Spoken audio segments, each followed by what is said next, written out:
सौभाग्य की बात है कि अपने मुजफ्फरपुर के बीएमपी 6 कनौली कलकतिया गाछी रोड में श्री श्री 1008 महाविष्णु यज्ञ होने जा रहा है, जहाँ पे कथावाची का राधा किशोरी जी है।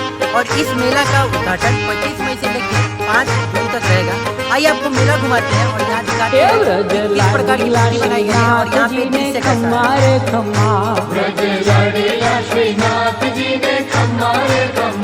मारा मेवाड़ना महाराजा ने खम्मा रे खम्मा, मारा मेवाड़ना महाराजा ने खम्मा रे खम्मा।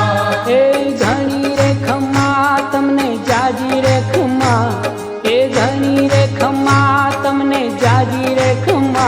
ब्रजवाला रे श्रीनाथ जी ने खम्मा रे खम्मा, ब्रजवाला रे श्रीनाथ जी ने खम्मा